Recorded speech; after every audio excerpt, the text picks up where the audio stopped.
طب عايزة أسألِك على سؤال بقى، هو مين اللي بيسوق أحسن الستات والّا الرجالة؟ القيادة مهمة، مهارة فردية بتختلف من شخص للتاني ومش مرتبطة بالجنس. المهم إن الشخص يكون ملتزم بالقواعد وبيسوق بأمان. طب الستات شاطرين في السواقة والّا أنتِ شايفة إيه؟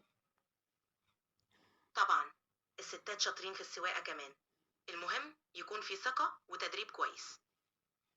طيب في ستات عندنا بييجوا لنا يا عيني متعقدين، يعني تكون نزلت مع جوزها وعقّدها وقعد يتخانق معاها ويزعّق لها وعايزها تسوق من أول 5 دقايق زي ما هو بيسوق بقى له 10، 20 سنة، تعمل إيه بقى في الحالة دي؟ أو طلعت مع باباها أو أخوها وعقّدها في عيشتها، نعمل إيه طيب؟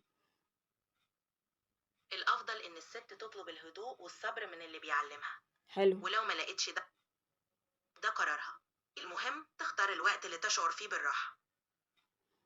يعني المفروض يعني تطلب منّه المساعدة، طب لو هو مش هيساعدها، هي عايزة تتعلّم السواقة تعمل إيه؟ لو مش هيساعدها يبقى الأفضل تدور على مدرب محترف أو حد تاني صبور يساعدها. المهم إنها تلاقي بيئة مريحة تتعلم فيها. طب نعمل إيه في السواقة في الزحمة والشوارع الصعبة اللي في مصر، نتعامل معاها إزاي؟ الأفضل تكون هادية ومركزة وتاخد الأمور خطوة خطوة. التدريب المستمر بيخليها تكتسب خبرة وتتعود على الزحمة. المهم يكون عندها صبر وتاخد وقتها. جميل. تشجّعي الستات على السواقة، شايفة إن السواقة مهمة للستات؟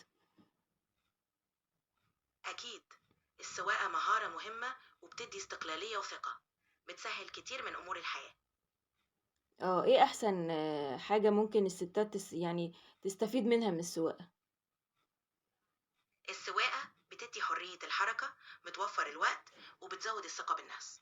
كمان بتساعد في إنجاز المهام اليومية بسهولة. إمم، 4 حاجات حلوين طيب بالفعل.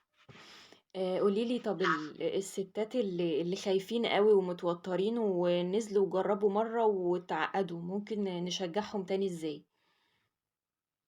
الأفضل نبدأ بخطوات بسيطة وهادية مع تشجيع مستمر وصبر.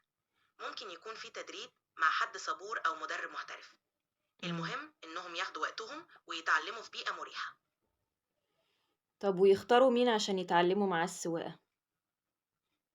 الأفضل يختاروا حد صبور وهادي، ممكن مدرب محترف أو حد من العيلة أو الأصدقاء اللي بيتمتعوا بالصبر والدعم. المهم يكونوا مرتاحين مع الشخص اللي بيعلمهم.